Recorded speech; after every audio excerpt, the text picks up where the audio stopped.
if that's the case, attorney, kung wala pa palang kaso na isinasampalaban dito sa 8 personalities na ito, paano nangyaring lumabas yung issue na meron ng pending warrant of arrest against kay Senator Bato? Anong pinaghuhugutan May ng takot na yun? may mga nagsasabi kasi na meron na daw warrant. May ilan din na ako ang sinasabi ko, dapat ma-issuehan ng warrant. Mm-mm. Kaya ewan ko kung anong basihan ni Senator Bato, kaya ang tingin ko natakot na siya na with the mere possibility, natakot siya sa multo. With the mere possibility that a warrant will be issued, hindi na nagpakita sa Senado.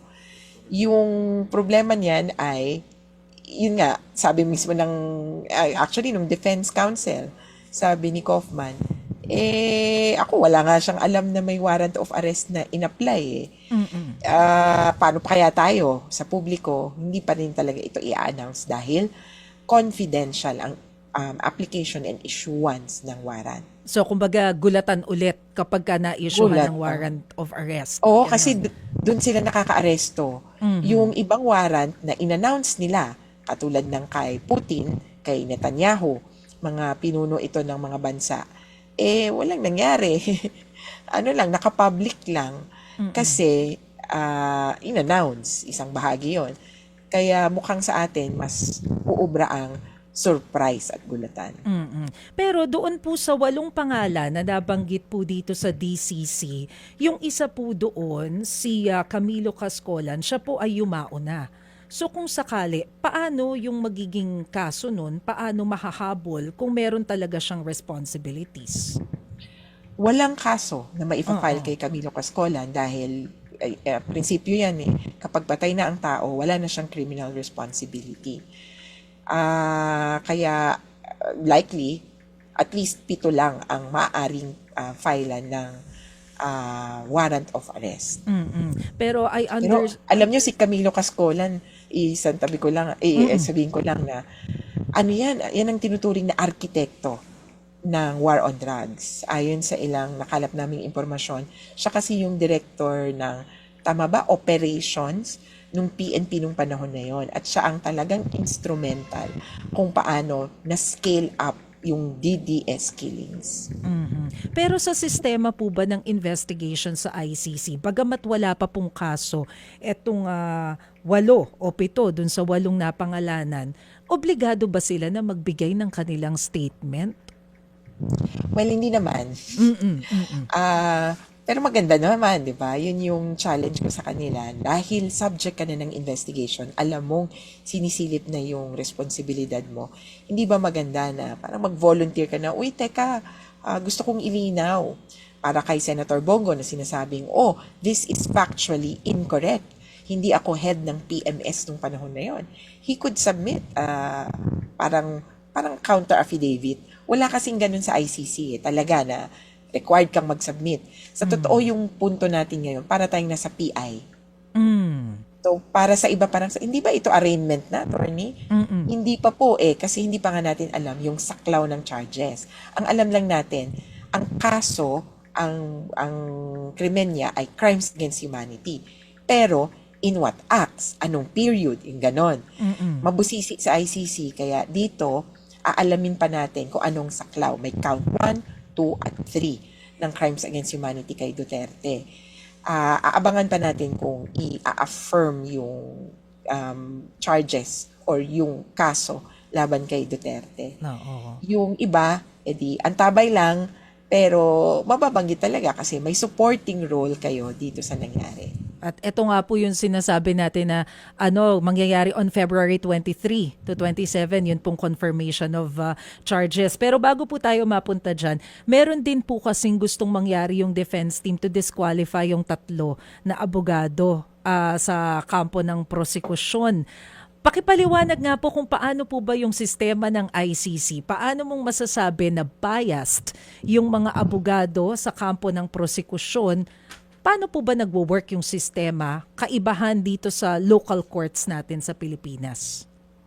Ako paumanhin pero hindi na ako makakapagpalawig doon sa issue na yan. Pero ang masasabi ko sa ngayon, yung tungkol sa conflict of interest. Katulad din ito sa Pilipinas, ang sino mang involved na abogado sa isang kaso, kapag di umano nakipag-coordinate ka hindi naman yung nakipag-coordinate ka lang ng schedule, ano, pero substantially, nakipagsabuatan ka, parang ganon, sa ibang party, o kaya dati kang bahagi nung defense team, biglang lilipat ka sa kabilang team.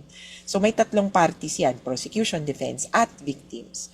Kung meron kang involvement dun sa iba, ay meron kang conflict of interest. At ito ang magbibigay ng bias sa iyo.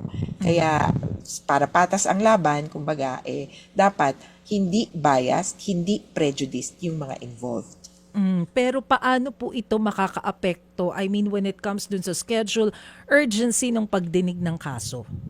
Ay, dapat hindi. Dapat wala itong impact doon sa hearing. Kumbaga, hindi na ito dapat makadelay pa noong kaganapan. Ang February 23, dapat may tatayong abogado ng biktima, correct, na of choice. Sa ngayon, wala pa namang pagpapasya contrary o hindi pa naman pinagpapasyahan na kumbaga tanggalin na. Kaya, tuloy pa rin. Sila pa rin ang tatayo nating representatives ng victims, including, may pangatlo pa po kasing pangalan, tao. Si Paulina Masida daw ang uupo para sa Office of the Public Counsel for Victims bilang isa sa mga common legal representatives for victims. Ang mangyayari dyan, at least may representative tayo doon sa February 23 hanggang 27 na hearing. Yun naman ang importante sa biktima in the short term. In the long term, of course, kailangang ipaglaban pa rin na ang abogado ay pinili mismo ng mga biktima. Attorney, pahabol na lang ha. February 23 to 27, 4 na araw siya. Tama ba? 23, 24, 20. O tama? Na confirmation of charges. Ganun pala siya katagal? Ano po yung magiging scenario? Akala ko isang araw lang yun eh. Oh. Naku, Maricel at Manong Ted, kuda-kuda. Sabi ko nga, naku, baka babore kayo. Pero mukhang maraming Pilipino pala ang na-enjoy yung mga ganito. Senate hearing, mga quad-commerce. Baka ma-enjoy nyo to. Total of 12 hours of speaking argumentation on the part, by turns. Wala naman po ditong magdedebate in a sense, na tipong sagutan ka agad. By turns, bibigyan ng panahon ang prosecution, susunod na magsasalita ay victims, at panghuli yung defense. First round, opening statements. Next round, arguments, and so forth, then closing statements. So, salitaan ito ng matagalan. May particular schedule. Pero sa isang araw, 3 oras lang yan total. Ang schedule po dito sa Pilipinas, dahil consideration yun kay Duterte, na sabi parang nahihirapan ng mag-concentrate, nahihirapan ng umupo ng matagal. Kaya dito sa Pilipinas, yung airing na, yung live stream, 5:30 hanggang 6:30. Magbe-break ng 30 minutes, resume ng 7:30 to parang 8:30. Tapos magbe-break ng 2 hours, babalik na ulit parang hanggang 11 p.m. or 11:30 yung hearing. Kaya, kumbaga matagalan ang breaks, tapos saka babalik yung sa live stream. English natin itong mapapanood, total of 12 hours over 4 days. May break ng February 25. Di ko nga alam kung alam nila na ano yun eh. special working holiday ba? Okay. Sa Pilipinas, parang, perfect ka. Pero parang nagpapahiwatig na, alam din namin kung anong nangyayari dyan. Pero anyway, nag-break para po din po kay Duterte. Tsaka makapahinga yung parties, yung mga lawyers na nagsasalita. Pero ito inote ko, sa last day, last hour, February 27, maghahating gabi na ito, mga 10 to 11. Kukumputin ko ulit, yung airing time dito sa Pilipinas. May delay kasi yung live stream ng 30 minutes. So, sa last hour, ito kasi technically 10 a.m. to 4 p.m. Hague time. So, sa last hour, 3 o'clock to 4 o'clock p.m. sa Hague, February 27, ay pag-uusapan ang detention conditions ni Duterte. Oh, okay. So, may ganung special session para pag-usapan or i-argue. Kasi yung defense, maraming sinasabi tungkol sa health condition na binabangga dun sa that detention is no longer compatible with his medical conditions. Whether, at kailangan siya palayain whether temporarily or permanently. So may panahon para pag-usapan yan sa last part. Sa last day.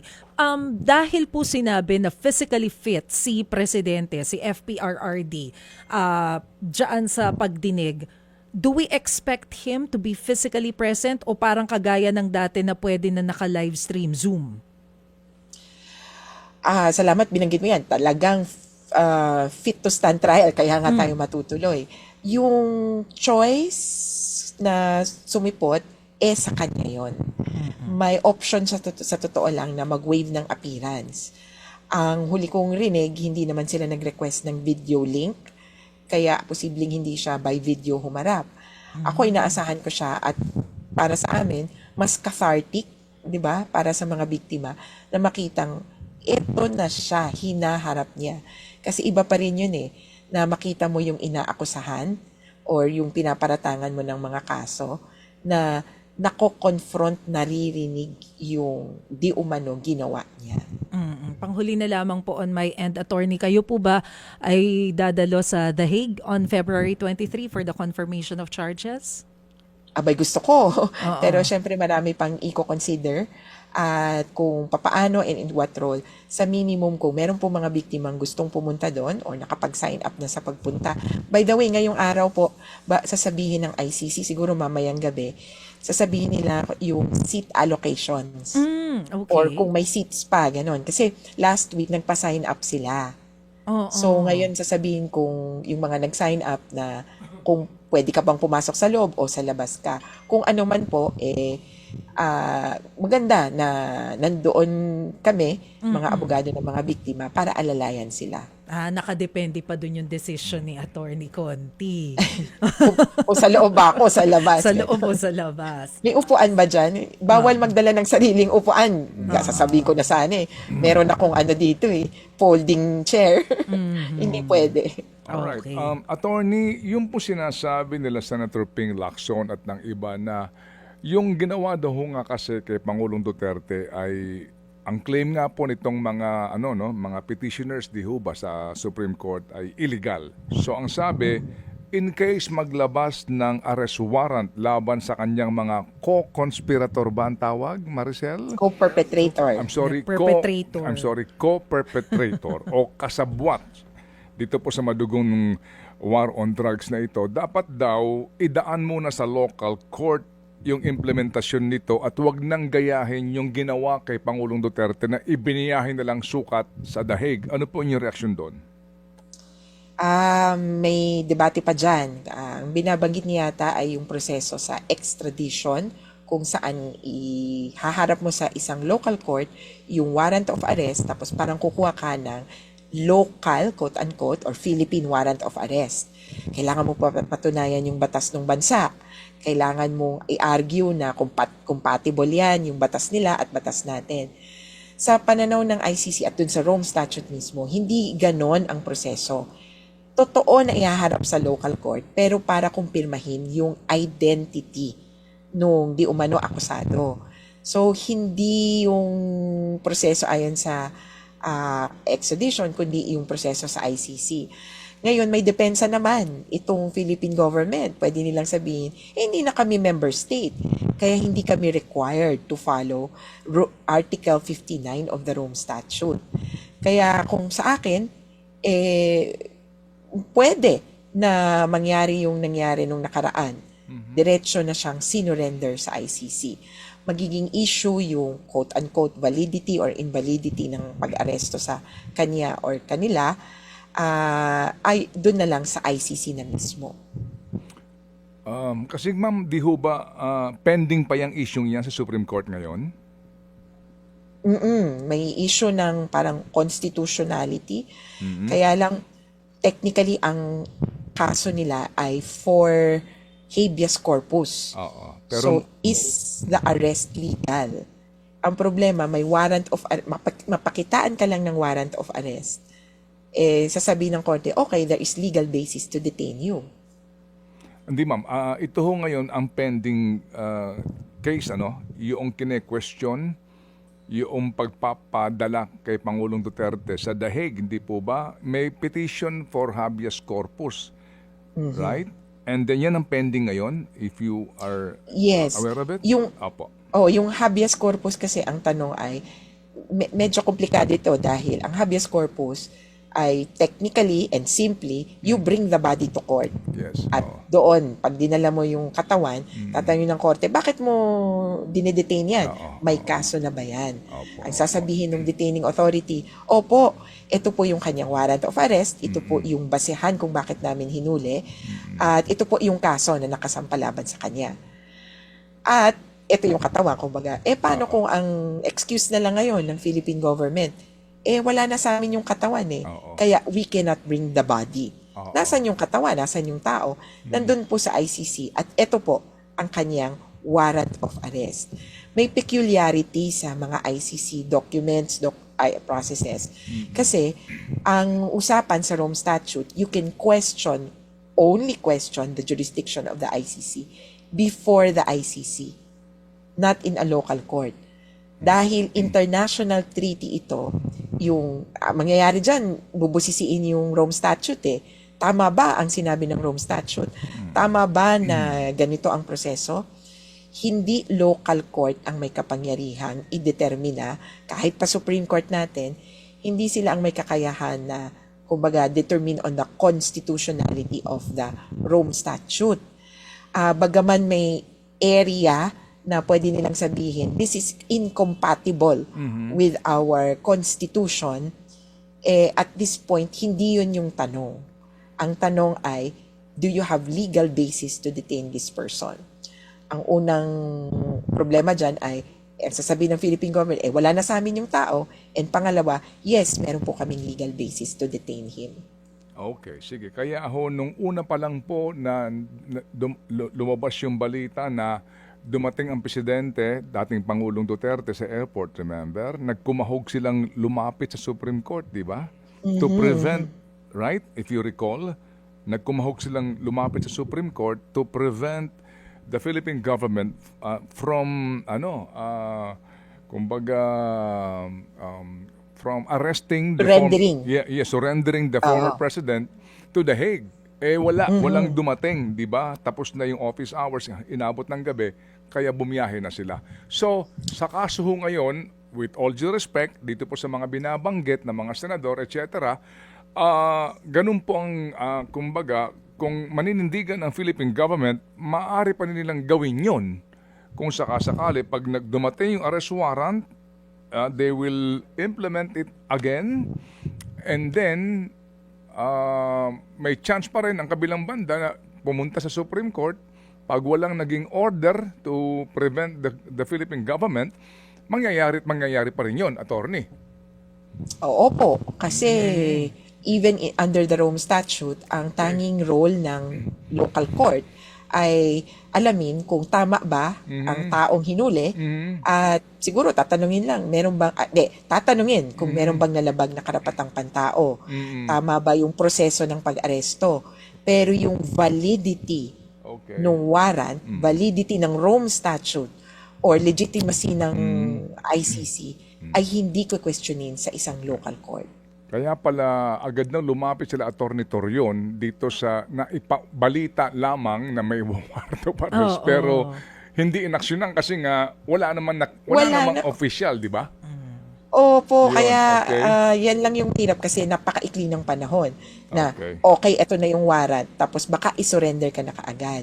Katulad nung kay Duterte, actually mahaba na ngayon yung 12 hours na parang standoff. Okay. Mahaba na yon compared sa ibang processes. Although, sa kabilang banda, may ibang bansa na miyembro pa kasi sila ng ICC.